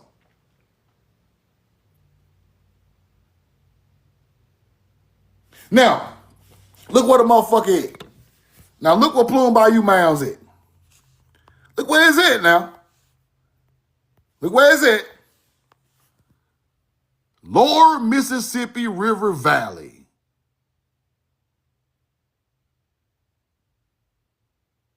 That's where they get plume from, bro. Toltec plumate. I told y'all Toltec come from Tola, the son of Issachar. Then they changed his name to Tula. The cities, stone cities, named after the son of Issachar, Tola, where he lived in the stone city, became Tula. Now Choctaw was saying Tula. Chickasaw was saying Tula. Creek is saying Tula. You get it? Let's go back to the other receipt. Now these are the Toltec mounds, the Plume Bayou mounds, Arkansas's tallest earthworks, 48-foot tall platform mound. Toltec mounds it used to be, I told you. It renamed it. But they still got it from the same people, Toltec to Plume. The Plume Serpent. The Plume Serpent. See, now you understand where this shit come from. The Plume Serpent, Quetzalcoatl and all of that. Who their ancestors is? Right here on the Mississippi River. Facts. That's where Plume even come from. The Plume Serpent. See, now you're starting to understand your real history. Now, let's go back and get a date on it. Because these people got this shit in these books, and we must go through this stuff and really break this stuff down because they got dates in the book. Where that receipt go? Plume bait. What is it? Plume bait. Plume bait. These some hard receipts too, but I'm gonna have to go through this with a fine-tooth comb tomorrow. I'm gonna wait for tomorrow to go back through this. But I wanted to show y'all a couple of receipts. As you can see, our ancient culture had them palm trees. We the palm tree, right? Now, we all know palms do not grow in Wisconsin, but they do grow in Africa. Cap. See, this is where the dummies come in at. They try to lead you back to Africa with the palm tree teaching. Boy, palm tree grew all up and down the Mississippi River. That's a fact. Stop it. See, these people in these books trying to mislead you, right? But I want to show, let's go back to the plume receipt. I'll get in there tomorrow. Plume.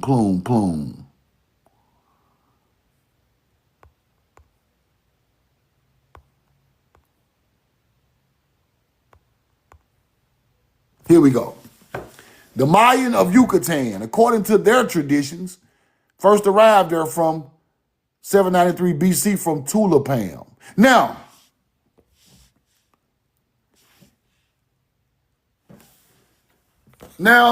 I might be reading this wrong, but they could be talking about Tula, Mexico also. Now, I am Because Yucatan is I keep forgetting Yucatan a little lower down in America. Let me see what, the imagery of what this look like. But okay. Tula, Mexico, right, had pyramids. So if they're talking about Tula, Pam, they're in the Yucatan Peninsula at this point in his book. That's why I misjudged that one. Yucatan, that's a little south of Mexico, around a little bit. So they could be talking about Tula, Mexico, where the pyramids are at, right?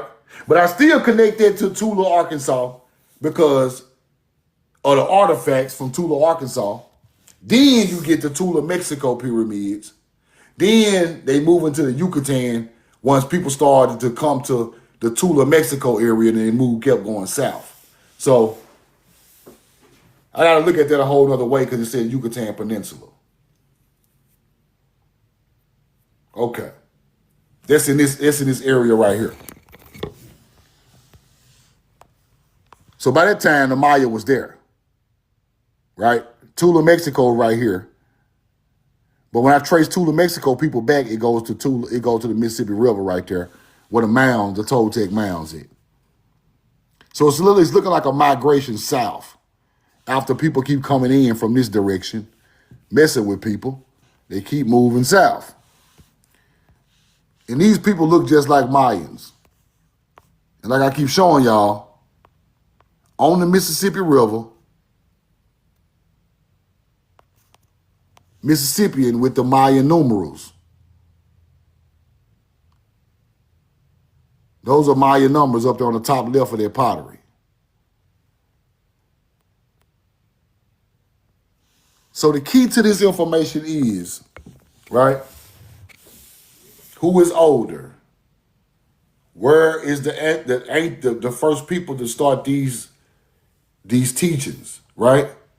Where did they migrate to? Who came to make some of these people move, right? Because they're finding Mississippi River things down there in Mexico. They find in Mexico things on the Mississippi River in mounds also. So this is a connection between these people. Same number system. Both of them got the same ideology. And but we know the mounds on the Mississippi River are way older than the pyramids of Mexico. Way older. We got Louisiana mounds go back, Mississippi mounds go back, way older. So we all know these are mound building cultures evolving. So you must take into consideration how old the mounds are to take into consideration who is the mother culture, right? When we talk about Old Mix, we're talking about around what? 1800 BC? 2000 BC? Right? Olmec timeline. So we talk about the Olmec, we're talking 1200 BC, right? 16 to 1500 BC, Olmec culture emerges, right? 1500 BC. So that is a culture that's moving around because the mounds on the Mississippi River are thousands of years older than that. 3,000 years older than that. So that's not the mother culture. That's the mother culture of Mesoamerica. But where did they mother culture come from? The Mississippi River.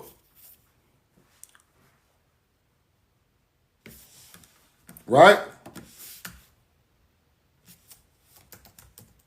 1500 BC. Let's go look at some of the oldest mounds on the Mississippi River.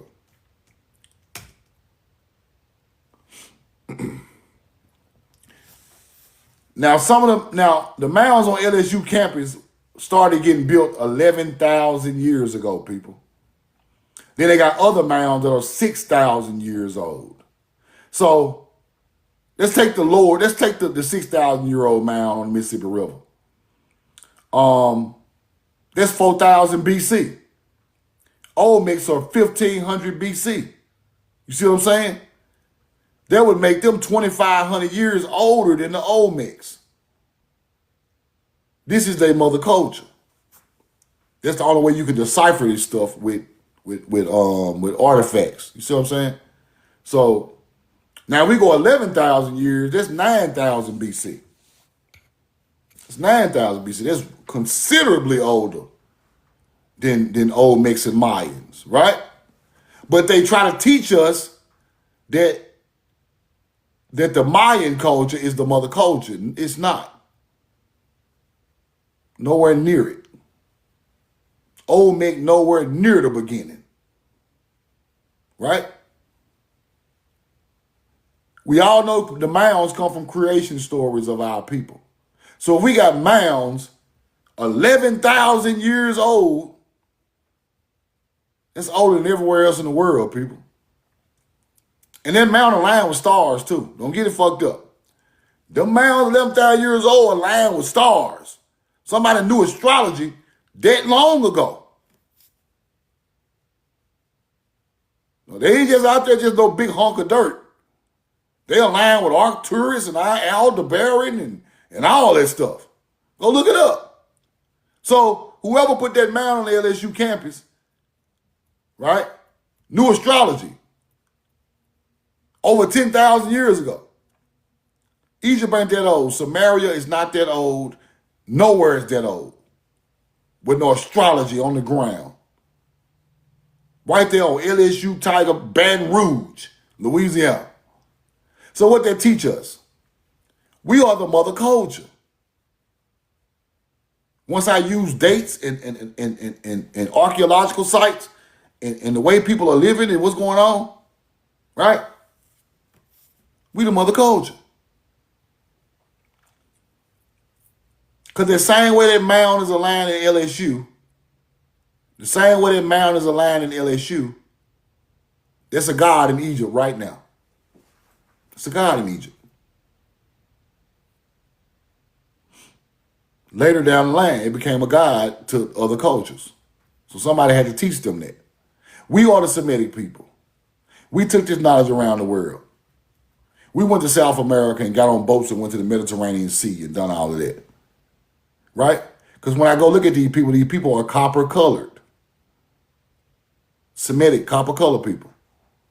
The Cretan, the Phoenician, the first Egyptian, the first Sumerian copper colored.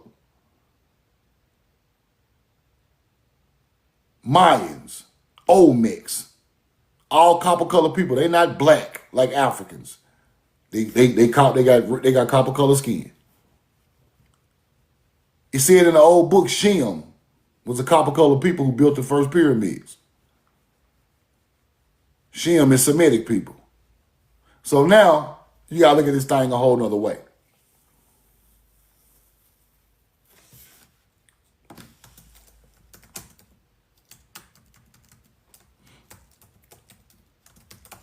So somebody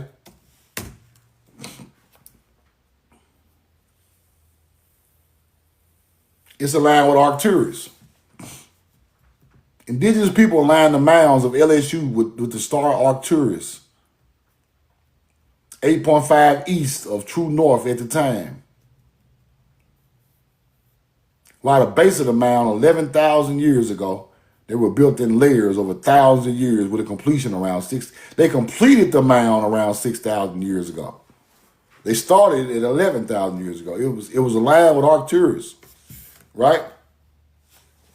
Let me show y'all this and I'm gonna get out y'all way.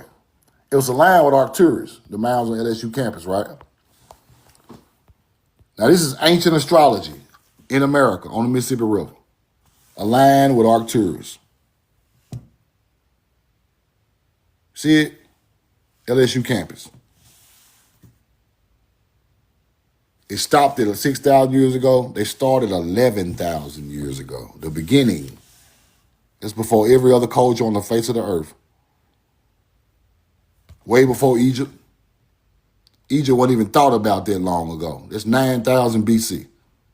They could stop. Now, this aligned with stars now. This is showing civilized agriculture aligning with stars 11,000 years ago in America. It might be older. Now, Arcturus is the star they align the mounds with. Right? Is Arcturus a god in Samaria and Egypt. Watch this.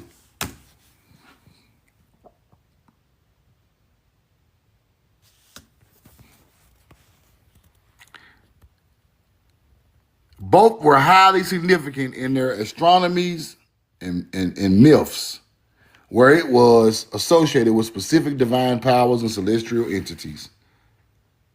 Arcturus, Samaria, Mesopotamia. Who is that? Associated with Enlil, people. Mesopotamia associated Arcturus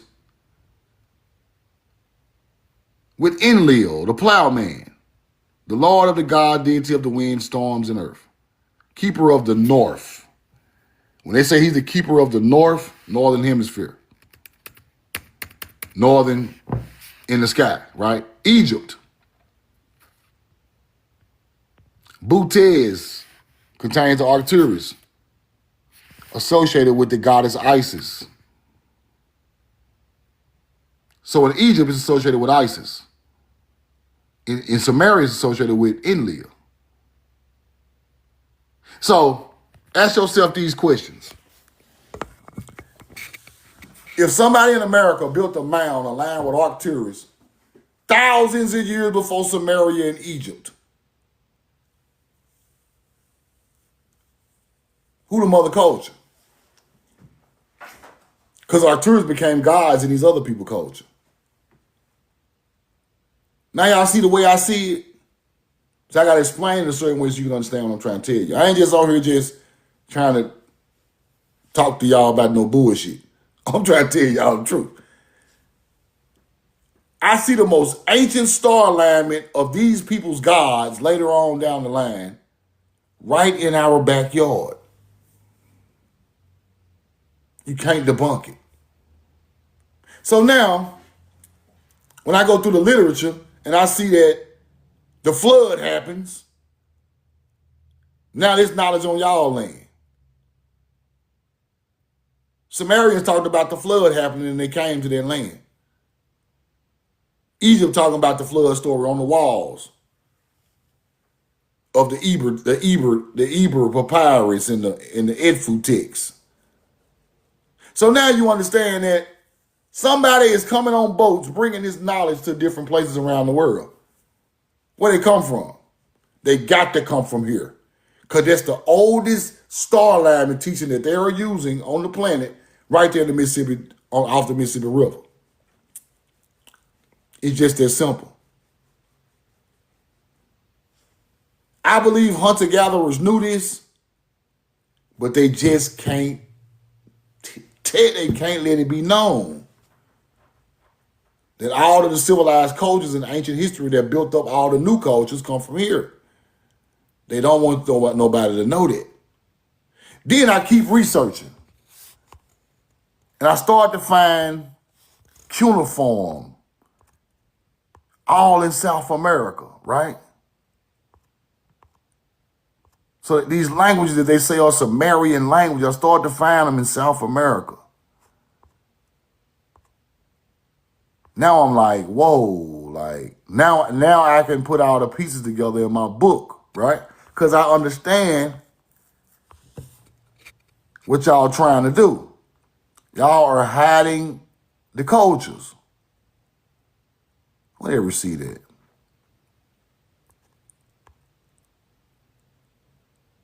Well, yeah, receipt. There you go right there. The Magna Bowl, Sumerian cuneiform, found where? Lake Titicaca, America. Hunter-gatherer talking about UFOs flying around. Stop it. This found in America, people. Cuneiform, ancient cuneiform. This cuneiform older than the cuneiform in Mesopotamia.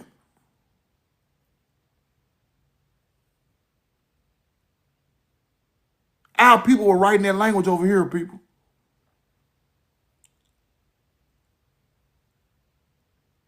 Now, Say why it's taking me so long to write a real book, because these other books are Jack and Jill went up the damn hill.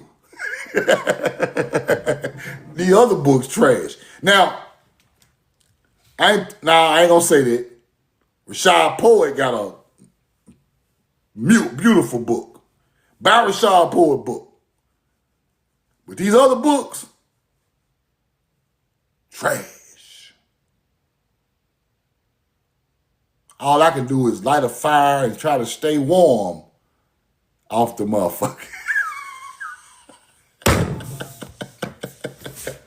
Trash. See, to put this stuff together now, see, I set the bar different. See, the bar set different now. The bar was kind of low. You just could throw any type of hunter-gatherer material in a book and sell the motherfucker and make money. Nah, you can't do that no more. You just can't throw no hunter-gatherer mythology of the Anunnaki in no book and try to sell it for $49.99. You can't do that no more. Truth killed all that. So that's why don't nobody like me. Nobody like me because once I break the truth out, ain't nobody buying bullshit no more. Hey, put that back on the shelf, man. It's trash. Now your product not selling because your product is not a quality product.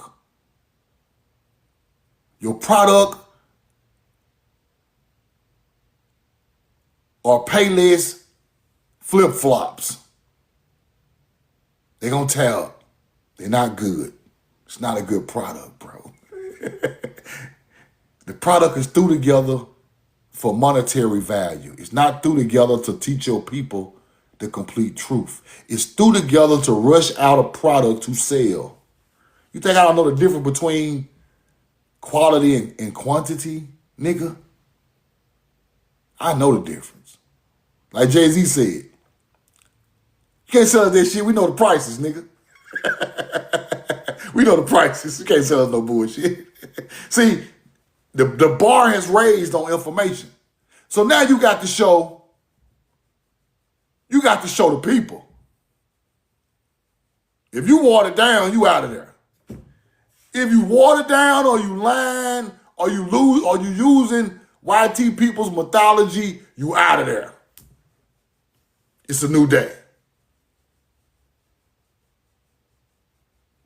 Put a 2 in the chat. Y'all hear me? My phone ringing. Put me a 2 in the chat. 2 in the chat.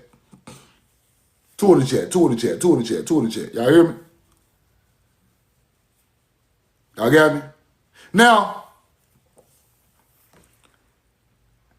the products that come out from this day forth, if it take me 8 books to get my point across the right way, I gotta write 8 books.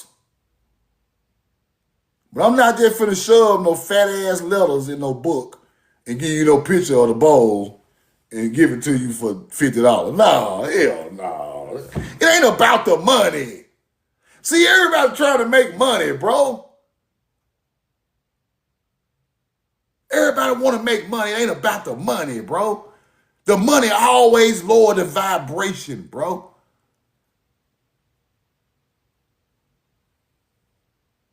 It's about the best work of our history that can be put together, bro. It's about the greatness of it. It's about when I put that book in circulation, if a child that look like me grab that book, is he gonna learn some of his real history the right way without bullshit in it? I'm looking at it like a small 12-year-old boy looking through this like and learning, and he getting interested in his history, and he learning, and that's what I'm looking at it as. What did I put in there for him to ascend to? You just trying to get a boy something to read, Cat in the Hat, Jack in the Jill, and damn Peter Pan.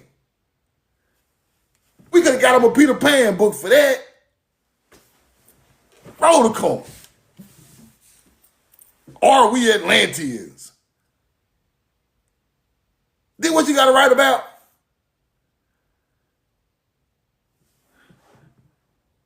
Or just humans? Shut your stupid up.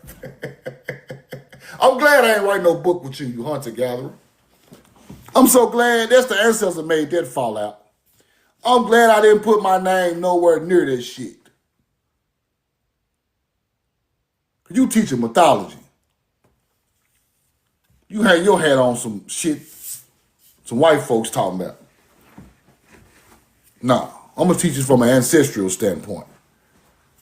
I ain't teaching this from no Cartoon Network standpoint. So hell no, I'm glad that was my great grandmama broke that shit up. Boy, if you don't get your ass back down south and get away from them, you don't get your ass, boy, get your ass back down to Georgia and Mississippi, get your ass out of Delaware. What you doing? Just go up there and do your little job, bring your stupid ass home, boy. What you doing up there with them white folks? Shatter the whole book. Get that. No, we ain't writing that. Matter of fact, I'm gonna put it in. I'm gonna send a spirit over there to make him not even want to do it. You about to fuck up everything. Get your ass back down here to the silk, boy. What's wrong with you?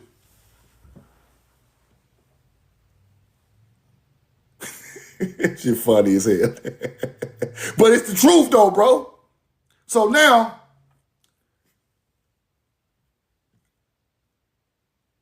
it took me time to put this stuff like in different categories to put it out in a book. So that's what it is, y'all. And like I said, I ain't trying to be funny. I be talking shit, but I just want to let y'all know how things play out and the way things play out. Things happen for a reason, right? Everything happens for a reason, bro. See, I believe in it. If I was meant to be on some hunter gallery shit, it would have went that way. But it wasn't meant for that. I wasn't meant for that purpose. So it died fast and a violent death. The thought of a book with the hunter gallery died of a fast and violent death. And I'm glad it did. Because the stuff I'm showing y'all, and I'm going to tell y'all the truth. I'm going to tell y'all the truth. These people that y'all think got information, I see them watching my page every day, bro. Y'all think I see y'all watching my videos on YouTube and shit? And I love it.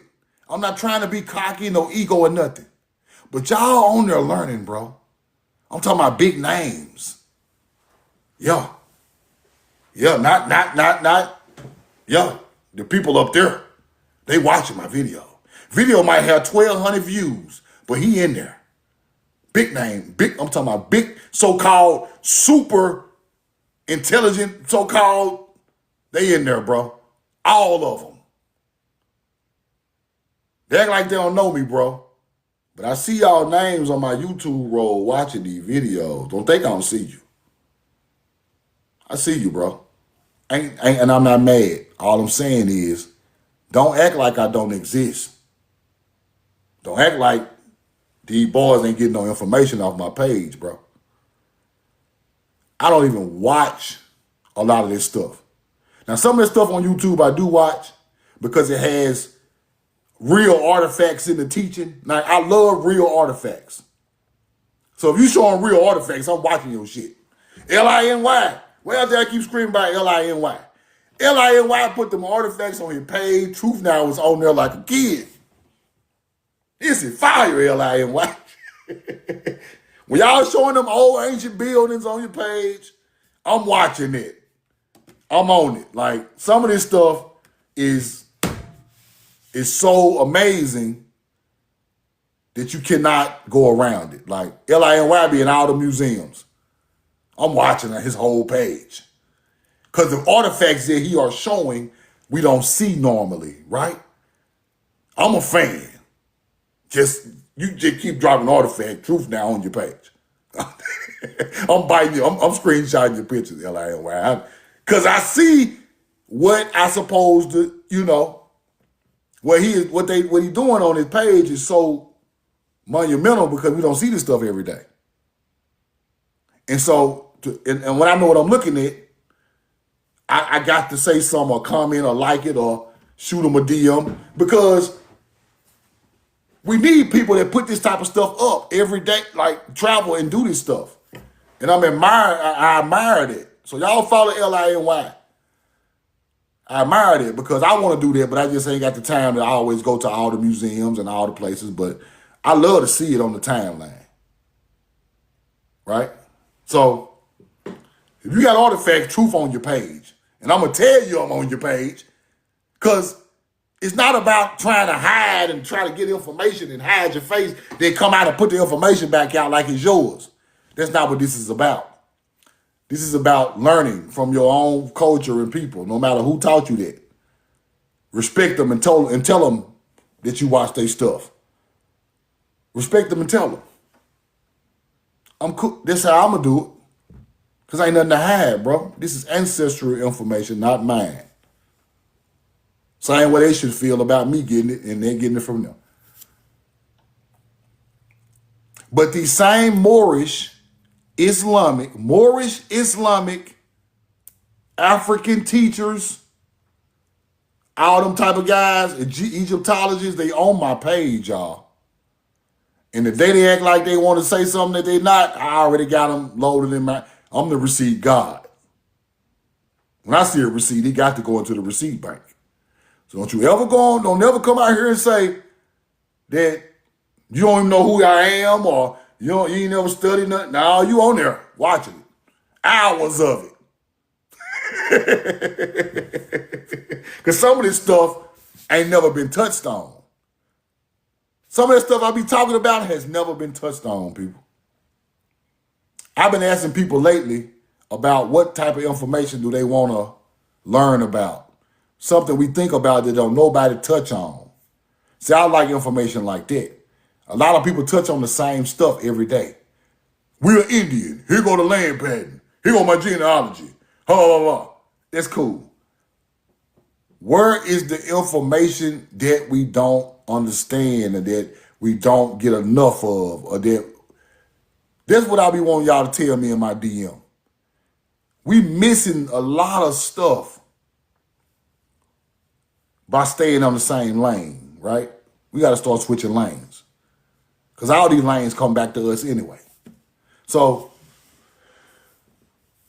y'all start DMing me like new stuff, man. The stuff that we need to go over, that stuff I ain't never talked about, that I might have an insight on, and I'll do a lecture about it. Because at this point, it's more about if you get one great piece of information out of a lecture or a video, and you add it up to what you already know and got going, it starts to build you back into your divine self. That's what I'm trying to say. Because it takes it's not just what we think it is. It's a lot more. It's a lot more.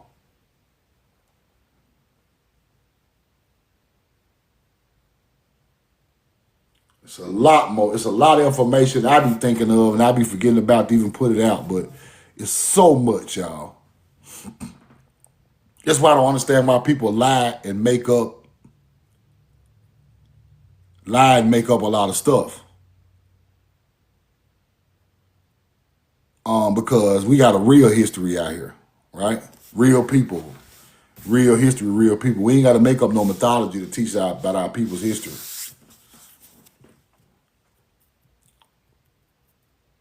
We ain't got to do that.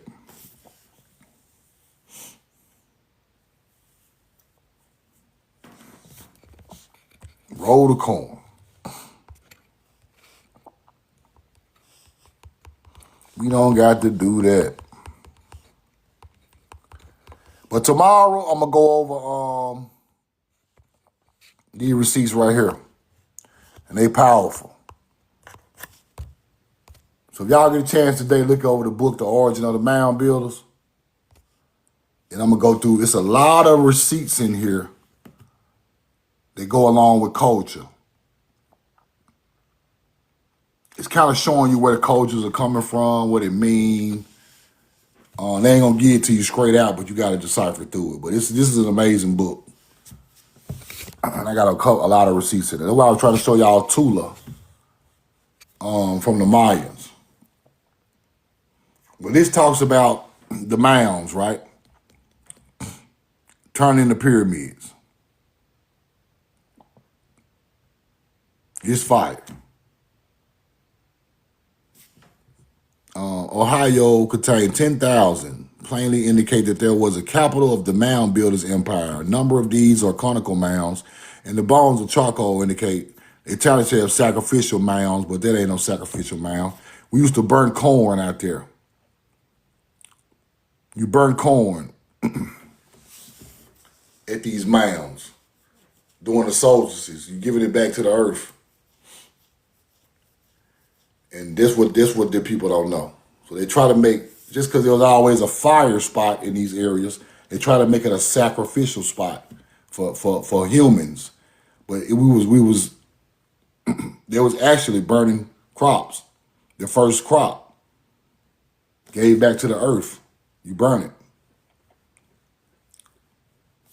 A lot of people think you out there burning human beings. Hunter-gatherers. Love y'all, I'm in love with you, man. Y'all have a great day. Y'all be safe. If y'all missed the first part of this lecture, y'all go to my YouTube. The link is in my bio. I'm going to go over this tomorrow. Y'all follow LINY. Follow Casey Macon. Follow Keisha the Hood Princess. And, I'm going to go over this tomorrow with a little more in-depth breakdown of it, because it's a lot of pages. I got like 30 pages of this with some vital information. Roll the coin. Y'all be safe, man. I love y'all. I'm in love with you. We know the truth now.